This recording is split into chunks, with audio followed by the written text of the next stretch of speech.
Act 2, Scene 1, London, a grand hall in the royal palace. Enter King Edward, sick, Queen Elizabeth, Lord Marquis Dorset, Lord Grey, Earl Rivers, Lord Hastings, the Duke of Buckingham, and others. Why so? Now have I done a good day's work. You peers, continue this united league. I every day expect an embassage from my Redeemer to redeem me hence. And more in peace my soul shall part to heaven, since I have made my friends at peace on earth. Rivers and Hastings, take each other's hand. Dissemble not your hatred. Swear your love. By heaven, my soul is purged from grudging hate, and with my hand I seal my true heart's love. So thrive I, as I truly swear the like. Take heed you dally not before your king, lest he that is the supreme King of kings confound your hidden falsehood and award either of you to be the other's end. So prosper I, as I swear perfect love. And I, as I love Hastings with my heart. Madam, yourself is not exempt from this, nor you, son Dorset, Buckingham, nor you. You have been factious, one against the other. Wife, love Lord Hastings. Let him kiss your hand, and what you do, do it unfeignedly. There, Hastings, I will never more remember our former hatred, so thrive I and mine. Dorset, embrace him. Hastings, love Lord Marcus. This interchange of love, I here protest, upon my part shall be inviolable. And so swear I. Now, princely Buckingham, seal thou this league with thy embracements to my wife's allies, and make me happy in your unity. Whenever Buckingham doth turn his hate upon your grace, but with all duteous love doth cherish you and yours.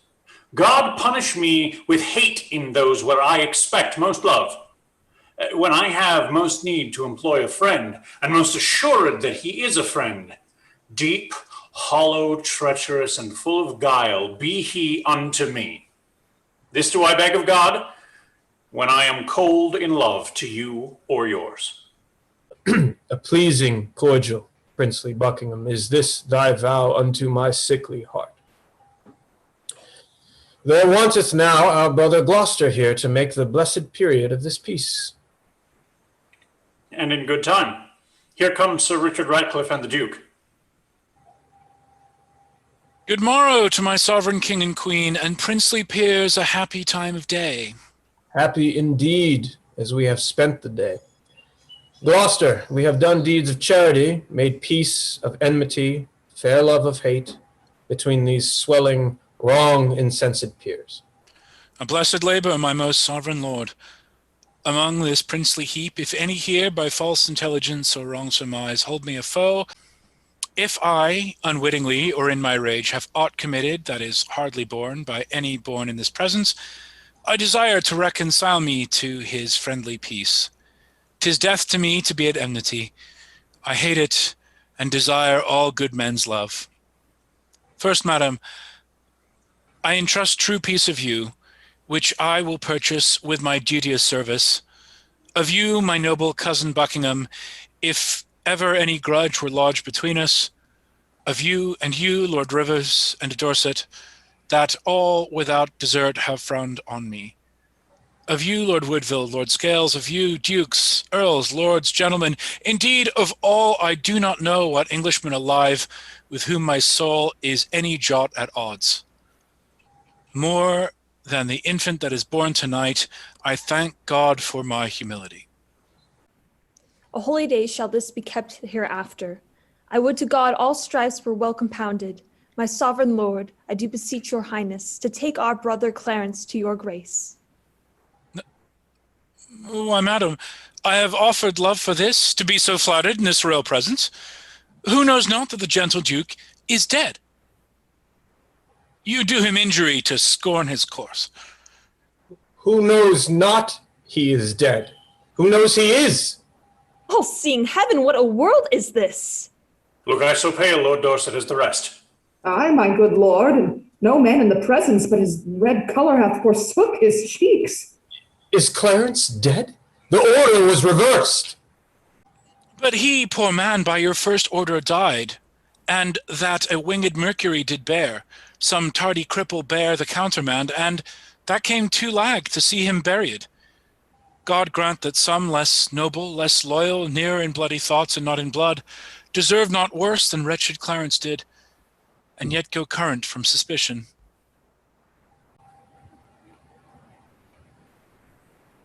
A boon, my sovereign, for my service done. I prithee, peace. My soul is full of sorrow. I will not rise unless your highness hear me. Then say at once what it is thou requests. The forfeit, sovereign, of my servant's life. We slew today a riotous gentleman, lately attendant on the Duke of Norfolk. Have I a tongue to doom my brother's death, and shall that tongue give pardon to a slave? My brother killed no man. His fault was thought, and yet his punishment was bitter death. Who sued to me for him? Who, in my wrath, kneeled at my feet and bade me be advised? Who spoke of brotherhood? Who spoke of love? Who told me how the poor soul did forsake the mighty work and did fight for me? Who told me in the field at Tewkesbury when Oxford had me down, he rescued me and said, "Dear brother, live and be a king"? Who told me when we both lay in the field, frozen almost to death, how he did lap me even in his garments and did give himself all thin and naked to the numb cold night? All this from my remembrance, brutish wrath sinfully plucked, and not a man of you had so much grace to put it in my mind. But when your carters or your waiting vassals have done a drunken slaughter and defaced the precious image of our dear Redeemer, you straighter on your knees for pardon, pardon, and I, unjustly too, must grant it you. But for my brother, not a man would speak, nor I, ungracious, speak unto myself for him, poor soul. The proudest of you all have been beholding to him in his life, yet none of you would once beg for his life. Oh, God, I fear thy justice will take hold on me and you and mine and yours for this. Come, Hastings, help me to my closet. Oh, poor Clarence.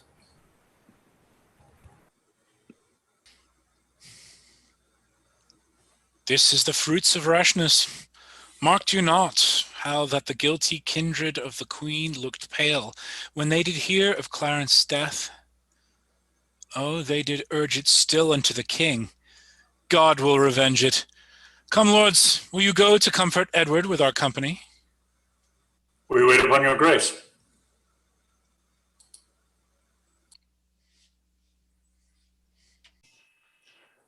Act 2, Scene 2. An antechamber in the palace. Enter the Duchess of York with the 2 children of her son George, Duke of Clarence.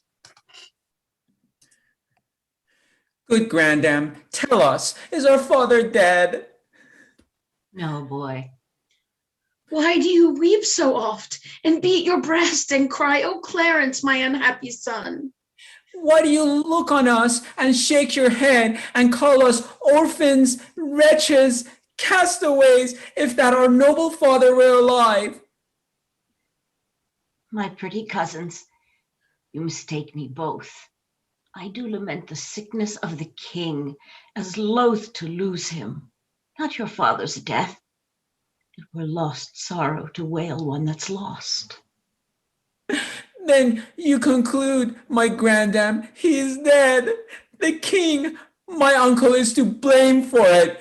God will revenge it, whom I will importune with earnest prayers, all to that effect. And so will I. Peace, children, peace. The king doth love you well. Incapable and shallow innocence, you cannot guess who caused your father's death. Grandam, we can, for my good uncle Gloucester told me the king, provoked to it by the queen, devised impeachments to imprison him. And when my uncle told me so, he wept and pitied me and kindly kissed my cheek, bade me rely on him as on my father, and he would love me dearly as a child. Ah, that deceit should steal such gentle shape, and with a virtuous visor hide deep vice. He is my son, I, and therein my shame. Yet from my dugs he drew not this deceit. Think you my uncle did dissemble, grandam? Aye, boy. I cannot think it. Hark! What noise is this? Oh, who shall hinder me to wail and weep, to chide my fortune and torment myself? I'll join with black despair against my soul, and to myself become an enemy. What means this scene of rude impatience? To make an act of tragic violence. Edward, my lord, thy son, our king, is dead. Why grow the branches when the root is gone? Why wither not the leaves that want their sap? If you will live, lament. If die, be brief, that our swift-winged souls may catch the kings, or like obedient servants follow him to his new kingdom of ne'er-changing night. Ah, so much interest have I in thy sorrow as I had title in thy noble husband. I have bewept a worthy husband's death and lived with looking on his images. But now 2 mirrors of his princely semblance are cracked in pieces by malignant death. And I, for comfort, have but one false glass that grieves me when I see my shame in him. Thou art a widow, yet thou art a mother, and hast the comfort of thy children left. But death hath snatched my husband from mine arms and plucked 2 crutches from my feeble hands, Clarence and Edward. Oh, what cause have I, thine being but a moiety of my moan, to overgo thy woes, drown thy cries? And you wept not for our father's death. How can we aid you with our kindred tears? Our fatherless distress was left unmoaned. Your widow dolour likewise be unwept. Give me no help in lamentation. I am not barren to bring forth complaints. All springs reduce their currents to mine eyes, that I, being governed by the watery moon, may send forth plenteous tears to drown the world. For my husband, for my dear Lord Edward. Oh, for our father, for our dear Lord Clarence.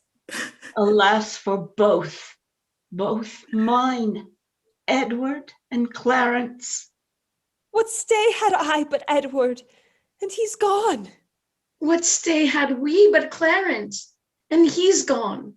What stays had I but they, and they are gone? Was never widow had so dear a loss?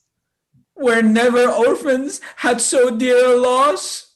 Was never mother had so dear a loss? Alas, I am the mother of these griefs. Their woes are parceled. Mine is general. She for an Edward weeps, and so do I. I for a Clarence weep, so doth not she. These babes for Clarence weep, and so do I. I for an Edward weep, so do not they. Alas, you three, on me, threefold distressed, pour all your tears.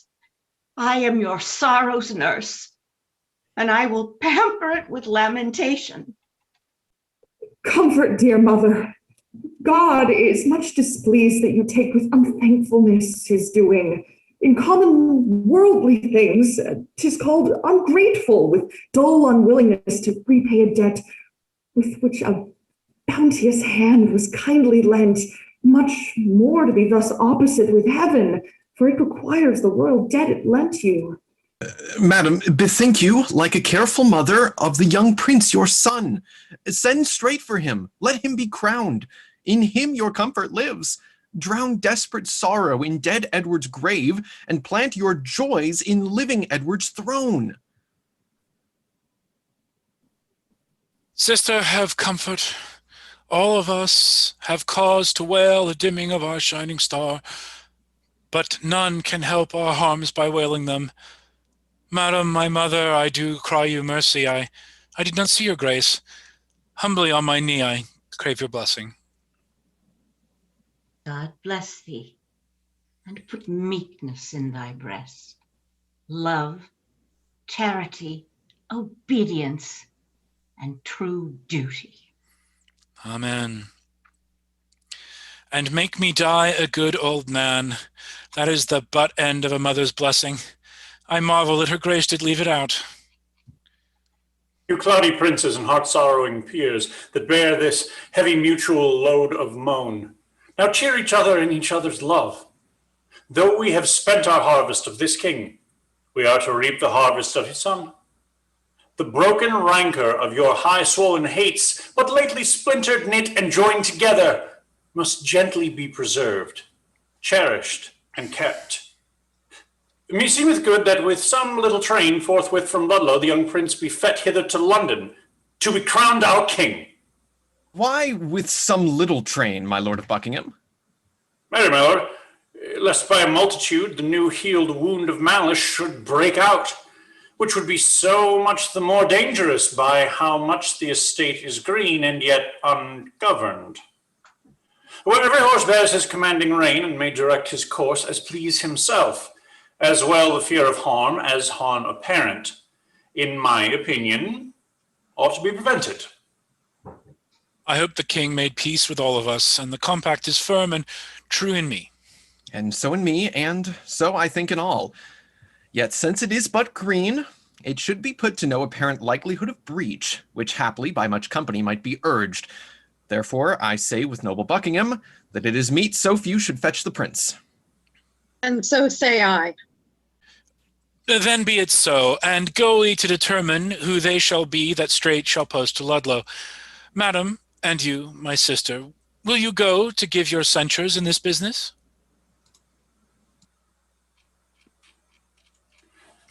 My lord, whoever journeys to the prince, for God's sake let not us, too, stay at home. For, by the way, I'll sort occasion, as index to the story we late talked of, to part the queen's proud kindred from the prince. My other self, my council's consistory, my oracle, my prophet, my dear cousin, I, as a child, will go by thy direction toward Ludlow then, for will not stay behind.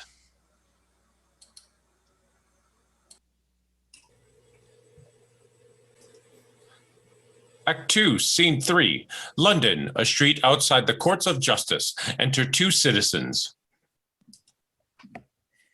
Good morrow, neighbor. Whither away so fast? I promise you, I scarcely know myself. Hear you the news abroad? Yes, that the king is dead. Ill news, Our Lady, seldom comes the better. I fear 'twill prove a giddy world. Neighbors, Godspeed. Give you good morrow, sir. Doth the news hold of good King Edward's death? Aye, sir, it is too true. God help the while. Then, masters, look to see a troublous world. No, no, by God's good grace, his son shall reign. Woe to that land that's governed by a child. In him there's hope of a government, which in his non-age counsel under him, and in his full and ripened years himself, no doubt shall then, and till then, govern well. So stood the state when Henry VI was crowned in Paris, but at 9 months old. Stood the state so? No, no, good friends, God wot. For then this land was famously enriched with politic grave counsel.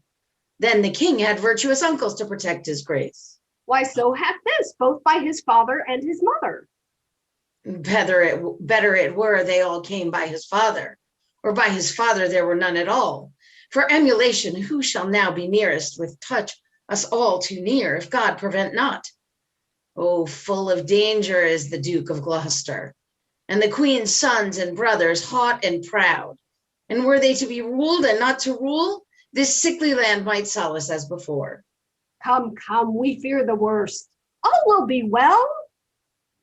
When clouds are seen, wise men put on their cloaks. When great leaves fall, then winter is at hand.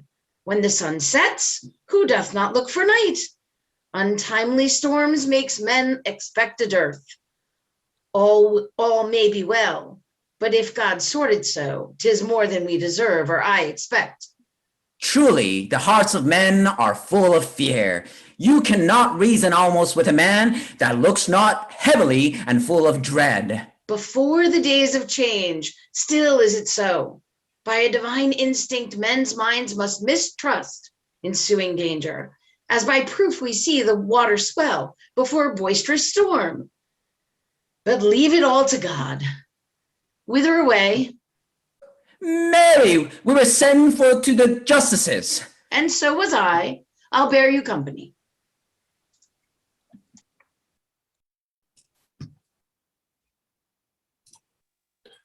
Act 2, Scene 4, the Queen's chambers in the royal palace, and to the Archbishop, the young Duke of York, Queen Elizabeth, and the Duchess of York.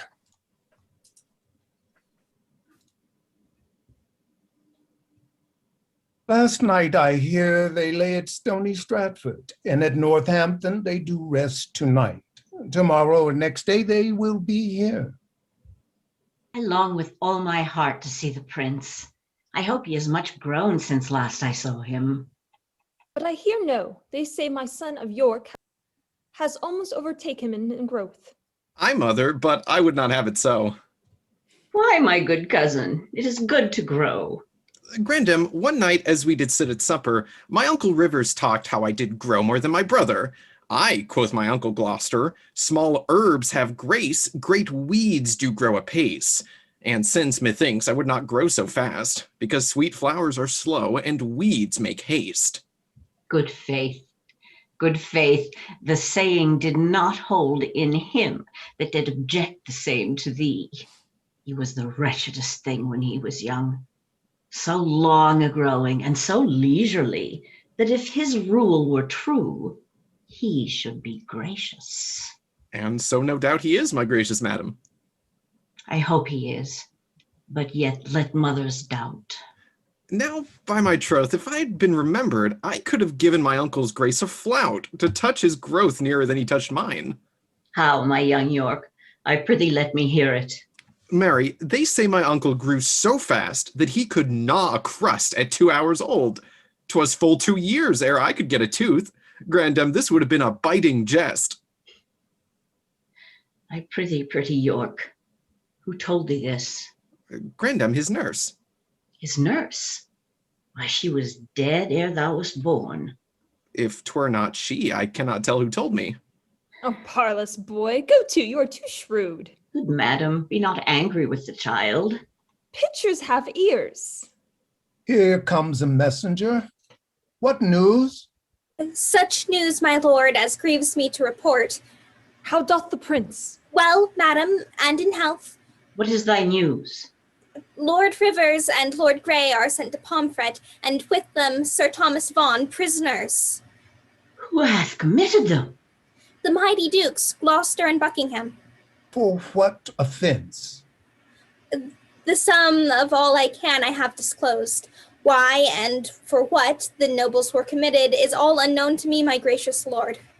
Ay me, I see the ruin of my house. The tiger now hath seized the gentle hind.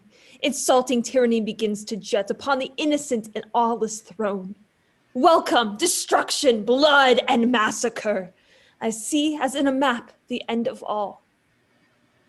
Cursed and unquiet, wrangling days, how many of you have mine eyes beheld?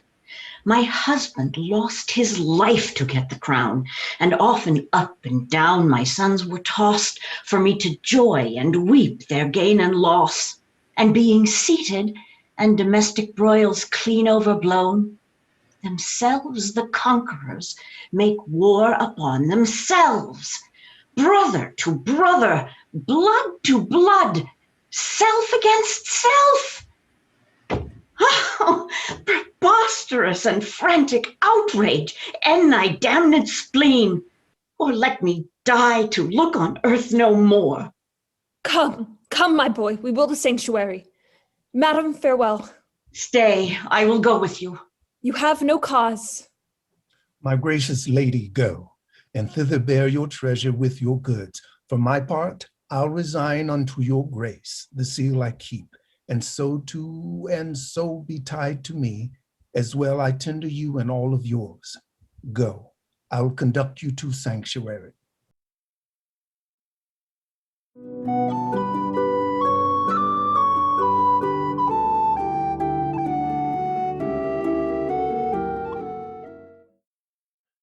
Act 3, Scene 1, London, a street outside the Tower. Enter young Prince Edward, Richard, Duke of Gloucester, Buckingham, the Cardinal, and Catesby. Welcome, sweet prince, to London, to your chamber. Welcome, dear cousin, my thoughts sovereign. The weary way hath made you melancholy. No, uncle, but our crosses on the way have made it tedious, wearisome, and heavy. I want more uncles here to welcome me. Sweet prince, the untainted virtue of your years hath not yet dived into the world's deceit. No more can you distinguish of a man than of his outward show, which, God he knows, seldom or never jumpeth with the heart. Those uncles which you want were dangerous. Your grace attended to their sugared words, but looked not on the poison of their hearts. God keep you from them and from such false friends. God keep me from false friends, but they were none. My lord, the mayor of London comes to greet you. God bless your grace with health and happy days. I thank you, good my lord, and thank you all. I thought my mother and my brother York would long ere this have met us on the way. Fie, what a slug is Hastings that he comes not to tell us whether they will come or no. And in good time. Here comes the sweating lord. Welcome, my lord. Will our mother come? On what occasion, God, he knows not I, the queen your mother and your brother York have taken sanctuary. The tender prince would fain have come with me to meet your grace, but by his mother was perforce withheld. Fie! What an indirect and peevish course is this of hers! Lord Cardinal, will your grace persuade the queen to send the Duke of York unto his princely brother presently? If she deny, Lord Hastings go with him, and from her jealous arms pluck him perforce.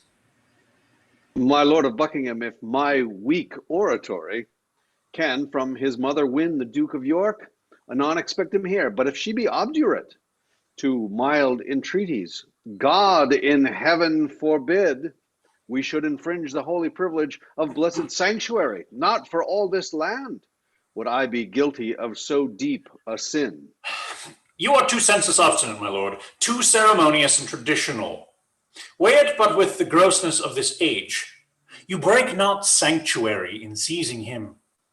The benefit thereof is always granted to those whose dealings have deserved the place, and those who have the wit to claim the place. This prince hath neither claimed it nor deserved it, and therefore, in my own opinion, cannot have it.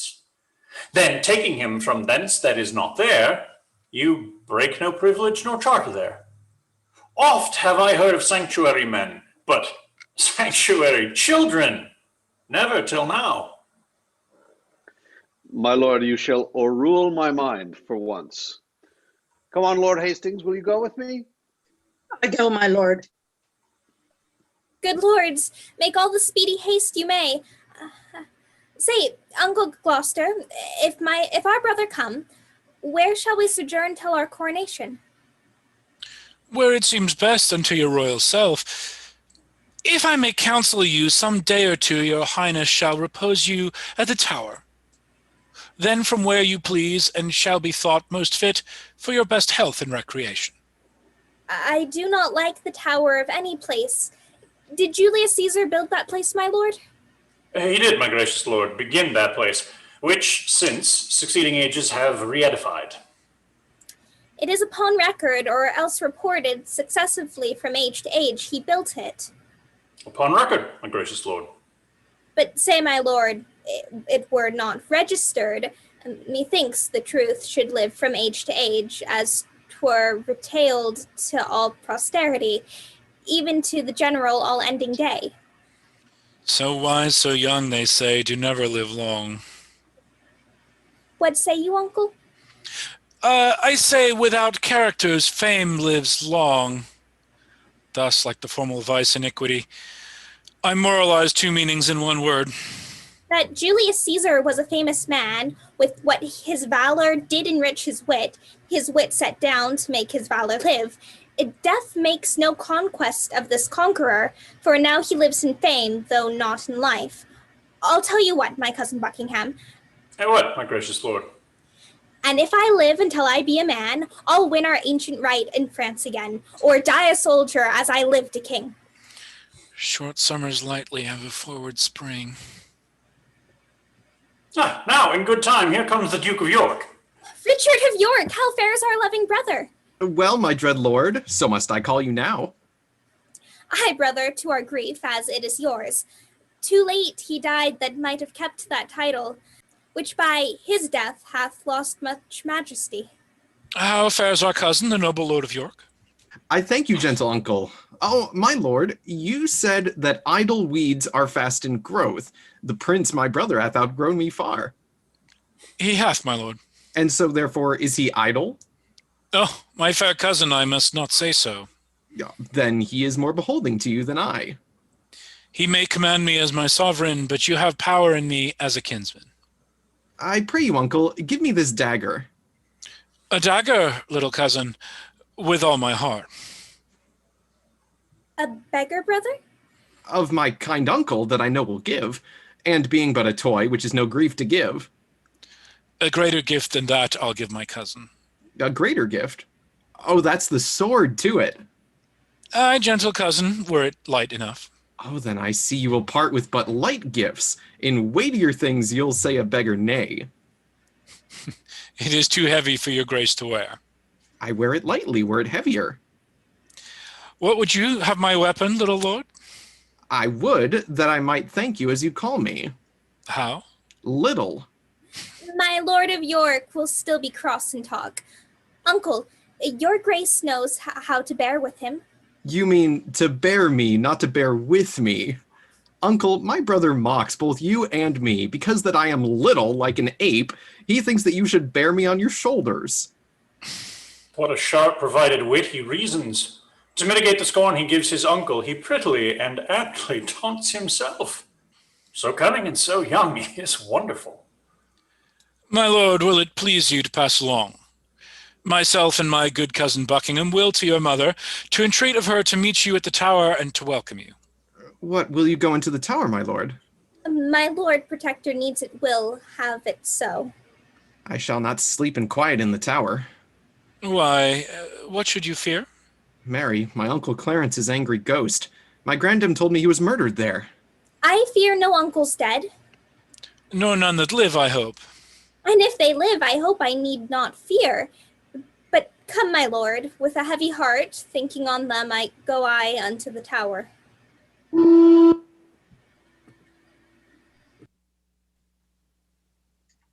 Think you, my lord, this little prating York was not incensed by his subtle mother to taunt and scorn you thus opprobriously?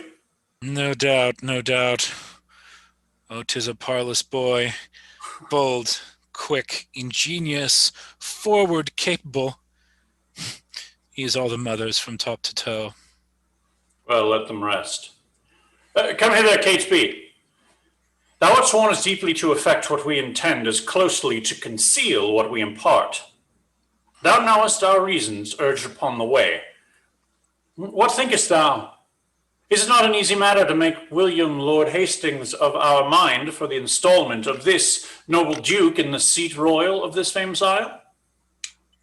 He, for his father's sake, so loves the prince that he will not be one to aught against him. Well, what thinkst thou then of Stanley? Will not he? He will do all in all as Hastings doth. Well then, no more but this. Go, gentle Catesby, and as it were far off, sound thou Lord Hastings how he doth stand affected to our purpose, and summon him tomorrow to the Tower to sit about the coronation. If thou dost find him tractable to us, encourage him and tell him all our reasons. If he be leaden, icy, cold, unwilling, be thou so too. And so break off the talk and give us notice of his inclination. For we tomorrow hold divided councils wherein thyself shalt highly be employed. Commend me to Lord William. Tell him, Catesby, his ancient knot of dangerous adversaries tomorrow are let blood at Pomfret Castle.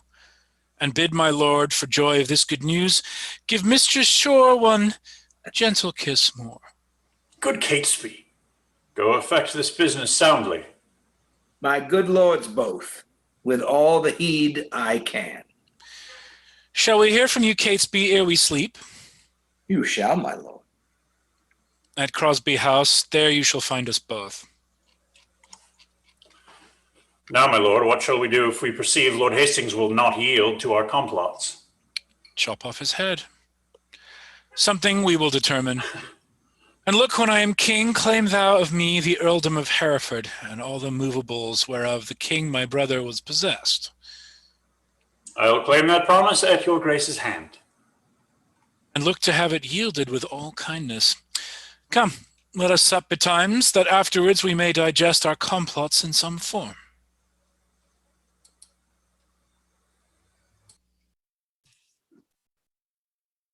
Act 3, Scene 2, a courtyard at the home of Lord Hastings. Enter a messenger. My lord, my lord. Who knocks? One from the Lord Stanley. It is 2 o'clock. Upon the stroke of 4. Cannot my Lord Stanley sleep these tedious nights? So it appears by that I have to say. First he commends him to your noble self. What then? And then certifies your lordship that this night he dreamt the boar had raised off his helm. Besides, he says there are 2 councils kept, and that may be determined at the one which may make you and him to rue at the other. Therefore, he sends to know your lordship's pleasure if you will presently take horse with him, and with all speed post with him toward the north to shun the danger that his soul divines. Go, fellow, go. Return unto thy lord. Bid him not fear the separated council. His honor and myself are at the one, and at the other is my good friend Catesby, where nothing can proceed that toucheth us, whereof I shall not have intelligence. Tell him his fears are shallow, without instance, and for his dreams, I wonder he's so simple to trust the mockery of unquiet slumbers. To fly the boar before the boar pursues were to incense the boar to follow us and make pursuit where he did mean no chase. Go, bid thy master rise and come to me, and we will both together to the tower, where he shall see the boar will use us kindly. I'll go, my lord, and tell him what you say. Many good morrows to my noble lord. Good morrow, Catesby. You are early stirring. What news? What news in this our tottering state? It is a reeling world indeed, my lord, and I believe we'll never stand upright till Richard wear the garland of the realm. How wear the garland? Dost thou mean the crown? Aye, my good lord. I'll have this crown of mine cut from my shoulders before I'll see the crown so foul misplaced. But canst thou guess that he doth aim at it?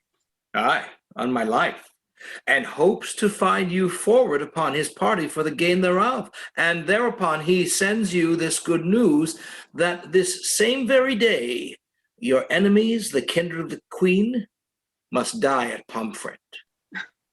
Indeed, I am no mourner for that news, because they have been still my adversaries. That I'll give my voice on Richard's side, to bar my master's heir in true descent. God knows I will not do it, to the death.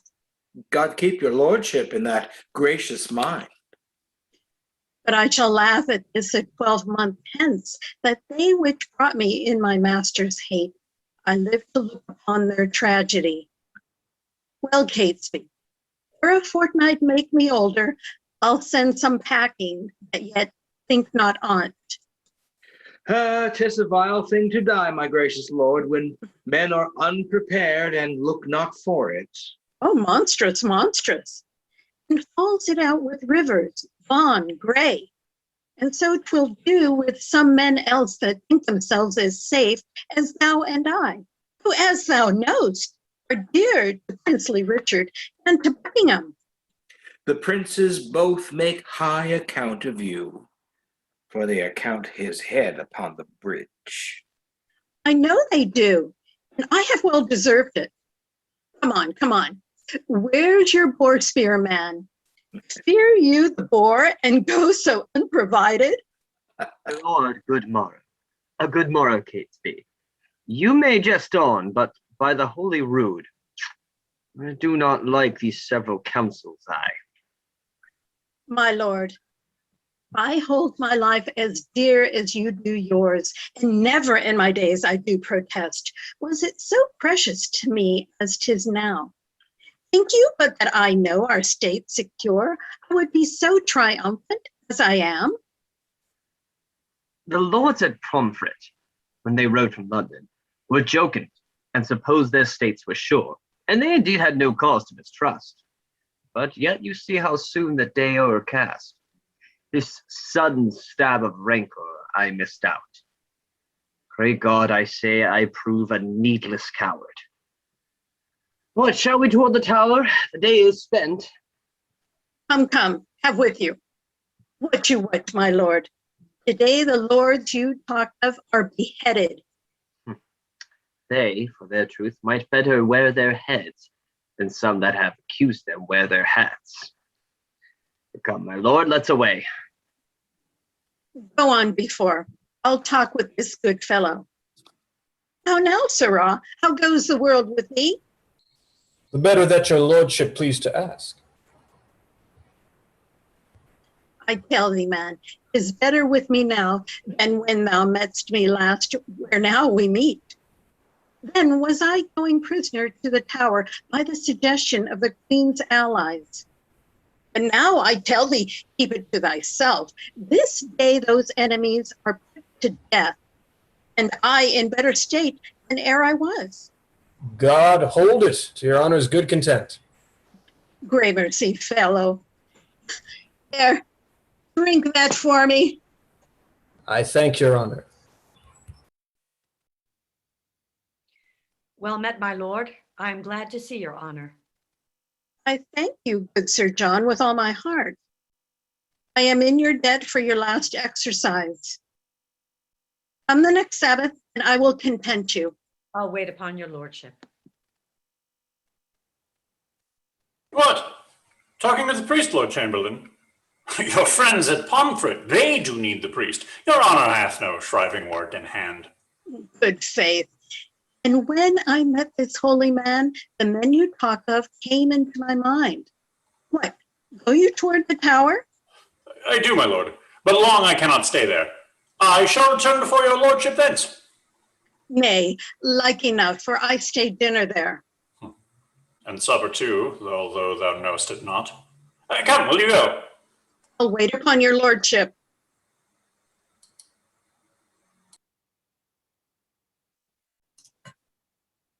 Act 3, Scene 3. Pomfret Castle in Yorkshire. Enter Sir Richard Ratcliffe with halberds escorting the nobles Rivers, Grey, and Vaughan to execution.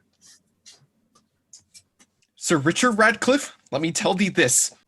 Today shalt thou behold a subject die for truth, for duty, and for loyalty.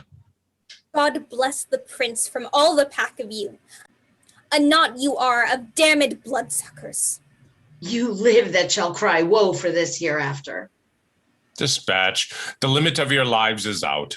Oh, Pomfret, Pomfret, oh thou bloody prison, fatal and ominous to noble peers. Within the guilty closure of thy walls, Richard II here was hacked to death. And for more slander to thy dismal seat, we give to thee our guiltless blood to drink. Now Margaret's curse has fallen upon our heads, when she exclaimed on Hastings, you and I, for standing by when Richard stabbed her son. Then cursed she Richard, then cursed she Buckingham, then cursed she Hastings. Oh, remember, God, to hear her prayer for them as now for us. And for my sister and her princely sons, be satisfied, dear God, with our true blood, which, as thou knowst, unjustly must be spilt. Make haste. The hour of death is expiate. Come, Grey. Come, Vaughan. Let us here embrace. Farewell, until we meet again in heaven.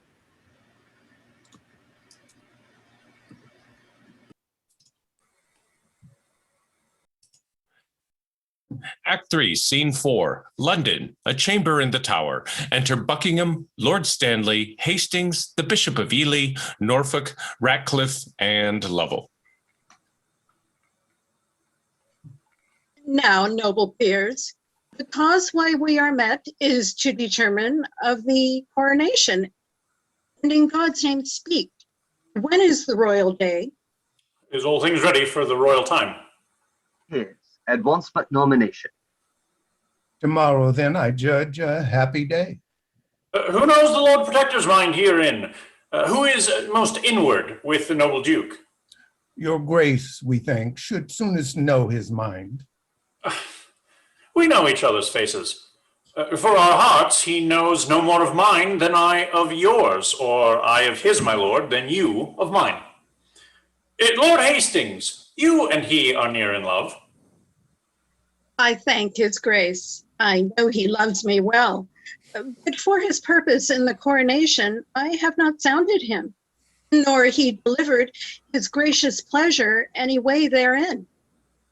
But you, my honorable lords, may name the time, and in the Duke's behalf, I'll give my voice, which I presume he'll take in gentle part. In happy time, here comes the Duke himself. My noble lords and cousins all, good morrow. I have been long a sleeper, but I trust my absence doth neglect no great design, which by my presence might have been concluded.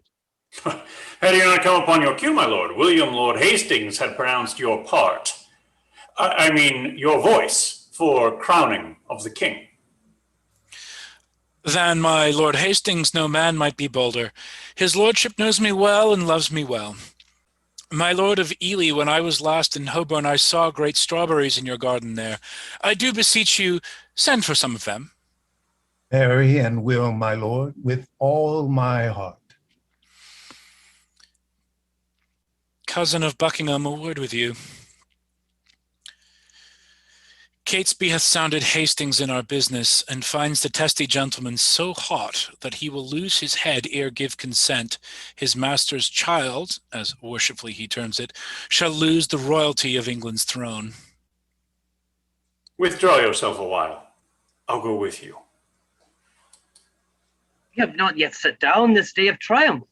Tomorrow, in my judgment, is too sudden, for I myself am not so well provided, as else I would be were the day prolonged. Where is my lord the Duke of Gloucester? I have sent for these strawberries. His grace looks cheerfully and smooth this morning. There's some conceit or other likes him well, when that he bids good morrow with such spirit. I think there's never a man in Christendom can lesser hide his love or hate than he. For by his face straight shall you know his heart. What of his heart perceive you in his face, by any livelihood he showed today? Marry, that with no man here he is offended. For were he had shown it in his looks. I pray you all, tell me what they deserve that do conspire my death with devilish plots of damned witchcraft that have prevailed upon my body for their hellish charms. The tender love I bear your grace, my lord, makes me most forward in this princely presence to doom the offenders wheresoe'er they be. I say, my lord, they have deserved death.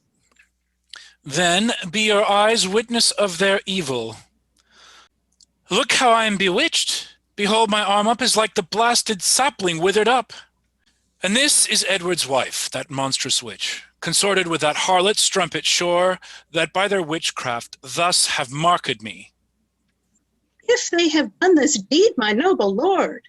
If, thou protector of this damned strumpet, talkst thou to me of ifs? Thou art a traitor. Off with his head. Now by St. Paul, I swear I will not dine until I see the same. Lovell and Ratcliffe, look, see to it be done.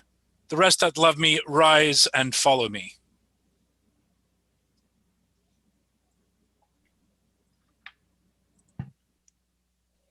Woe. Woe for England. Not a whit for me. For I, too fond, might have prevented this. Stanley did dream the boar did raise his helm, and I did scorn it and disdain to fly. 3 times today my footcloth horse did stumble, and started when he looked on the tower, as loath to bear me to the slaughterhouse. Oh, now I need the priest that spake to me. Now repent, I told the pursuivant, as to triumphing, how mine enemies today at Pomfret bloodily were butchered, and I myself secure in grace and favor. Oh, Margaret, Margaret, now thy heavy curse is lighted on poor Hastings' wretched head. Come, dispatch. The Duke would be at dinner. Make a short shrift. He longs to see your head. O momentary grace of mortal men, which we more hunt for than the grace of God, who builds his hope in air of your good looks, lives like a drunken sailor on a mast, ready with every nod to tumble down into the fatal bowels of the deep. Come, dispatched, 'tis bootless to exclaim. Oh, bloody Richard, miserable England, I prophesy the fearfulest time to thee that ever wretched age hath looked upon. Come, lead me to the block. Bear him my head. They smile at me who shortly shall be dead.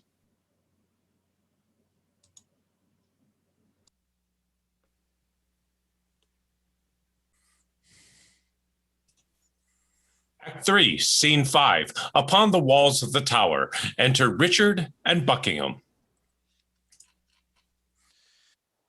Come, cousin, canst thou quake and change thy color, murder thy breath in middle of a word, and then again begin, and stop again, as if thou wert distraught and mad with terror? I can counterfeit the deep tragedian. Speak and look back, and pry on every side, tremble and start at a wagging of a straw, intending deep suspicion. Ghastly looks are at my service, like enforced smiles, and both are ready in their offices at any time to grace my stratagems. But what, is Catesby gone? He is, and see, he brings the mayor along. Lord Mayor! Look to the drawbridge there. Hark, a drum! Catesby, o'erlook the walls. Lord Mayor, the reason we have sent... Look back! Defend thee! Here are enemies! God and our innocents defend and guard us! Oh, wait, be patient, they are friends. Ratcliffe and Lovell. Here is the head of that ignoble traitor, the dangerous and unsuspected Hastings. So dear I loved the man that I must weep. I took him for the plainest harmless creature that breathed upon the earth a Christian. Made him my book, wherein my soul recorded the history of all her secret thoughts. So smooth he daubed his vice with a show of virtue that his apparent open guilt omitted. I mean, his conversation with Shore's wife, he lived from all attainter of suspects.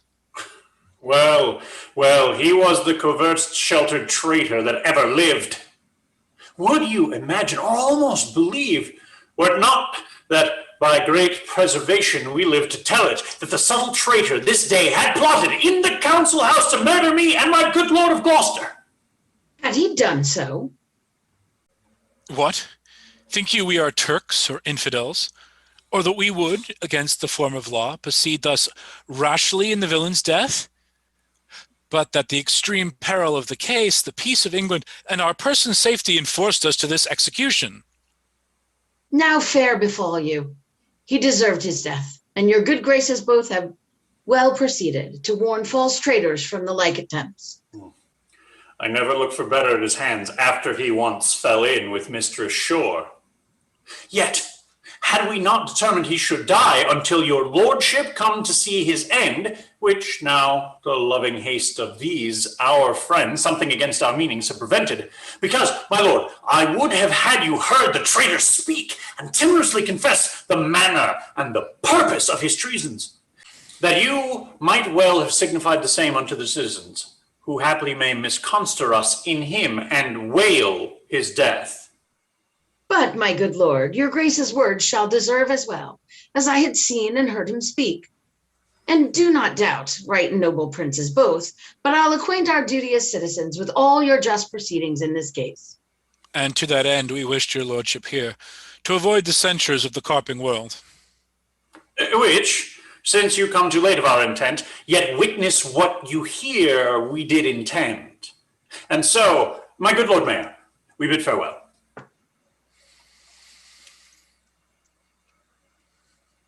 Go after cousin Buckingham. The mayor towards Guildhall hies him in all post. There, at your meetest vantage of the time, infer the bastardy of Edward's children. Tell them how Edward put to death a citizen only for saying he would make his son heir to the crown, meaning indeed his house, which by the sign thereof was termed so.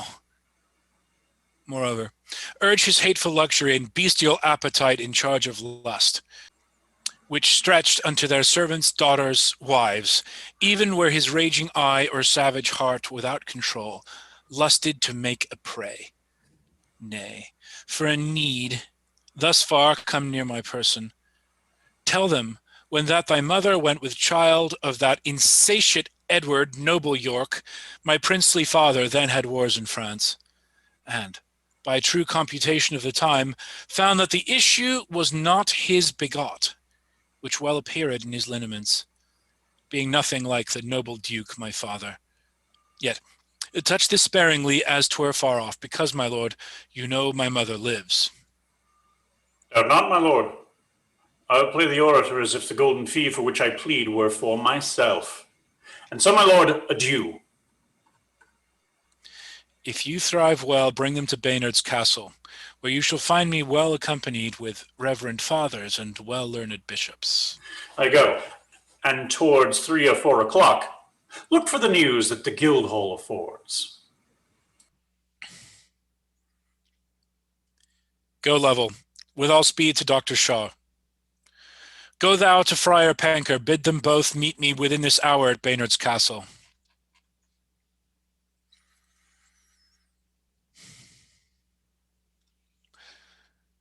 Now will I go to take some privy order, to draw the brats of Clarence out of sight, and to give order that no man or person have at any time recourse unto the princes.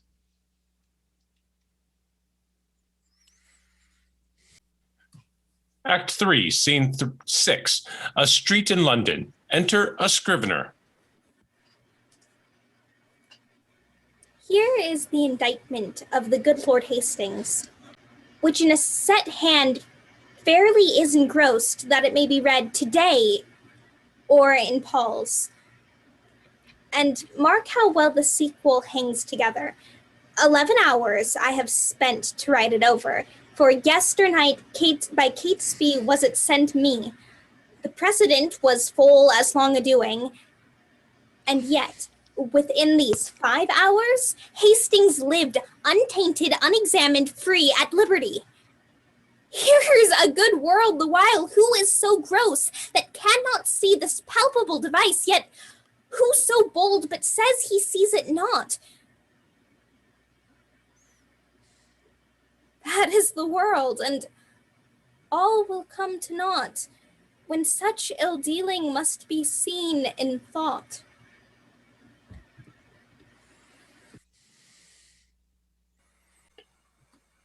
Act 3, Scene 7, a hall in Baynard's Castle on the River Thames.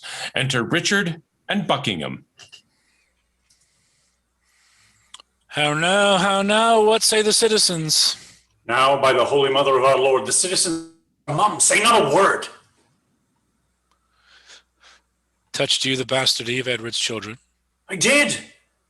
With his contract with Lady Lucy and his contract by deputy in France, the insatiate greediness of his desire and his enforcement of the city's wives, his tyranny for trifles, his own bastardy as being got, your father then in France, and his resemblance being not like the Duke. Withal, I did infer your lineaments, being the right idea of your father, both in your form and nobleness of mind, laid open all your victories in Scotland, your discipline in war, wisdom in peace, your bounty, virtue, fair humility, indeed left nothing fitting for your purpose untouched or slightly handled in discourse. And when mine oratory drew toward end, I bid them that did love their country's good cry, God save Richard, England's royal king. And they did so? No. So God help me, they spake not a word, but like dumb statues or breathing stones stared each on other and looked deadly pale.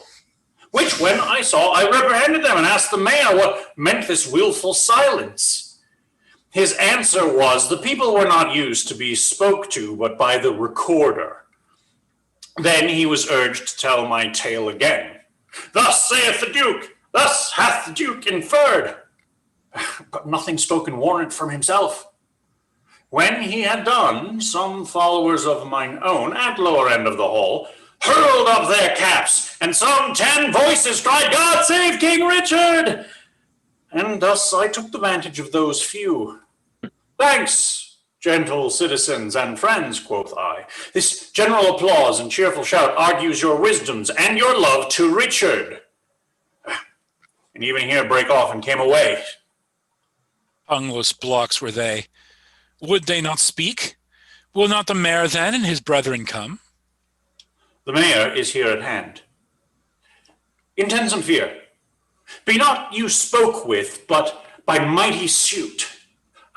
Look you, get a prayer book in your hand, and stand between 2 churchmen, good my lord, for on that ground I'll make a holy descant.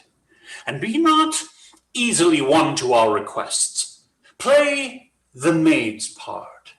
Still answer nay, and take it. I go. And if you plead as well for them as I can say nay to thee for myself, no doubt we'll bring it to a happy issue. Go up to the leads. The Lord Mayor knocks. Welcome, my lord. I dance attendance here. I think the Duke will not be spoke withal. Now, Catesby, what says your lord to my request? He doth entreat your grace, my noble lord, to visit him tomorrow or next day. He is within with 2 right reverend fathers, divinely bent to meditation, and in no worldly suits would he be moved to draw him from his holy exercise. Return, good Catesby, to the gracious Duke. Tell him myself, the mayor, and aldermen in deep designs in matter of great moment, no less importing than our general good, are come to have some conference with his grace. I'll signify so much unto him straight. Aha! My lord, this prince is not an Edward. He is not lolling on a lewd love bed, but on his knees at meditation, not dallying with a brace of courtesans, but meditating with two deep divines, not sleeping to engross his idle body, but praying to enrich his watchful soul. Happy were England would this virtuous prince take on his grace the sovereignty thereof. But sure, I fear we shall not win him to it. Marry, God defend his grace should say us nay. I fear he will. Here comes Catesby again. Now, Catesby, what says his grace? He wonders to what end you have assembled such troops of citizens to come to him, his grace not being warned thereof before. He fears, my lord, you mean no good to him. Sorry I am my noble cousin should suspect me that I mean no good to him. By heaven, we come to him in perfect love, and so once more return and tell his grace. When holy and devout religious men are at their beads, 'tis much to draw them thence. So sweet is zealous contemplation. See where his grace stands tween two clergymen. Two props of virtue for a Christian prince to stay him from the fall of vanity. And see, a book of prayer in his hand, true ornaments to know a holy man. Fairest Plantagenet, most gracious prince, lend favorable ear to our request, and pardon us the interruption of thy devotion and right Christian zeal. My lord, there needs no such apology. I do beseech your grace to pardon me, who, earnest in the service of my God, deferred the visitation of my friends. Leaving this, what's your grace's pleasure? Even that, I hope, which pleaseth God above and all good men of this ungoverned isle. I do suspect I have done some offense that seems disgracious in the city's eyes, and that you come to reprehend my ignorance. You have, my lord.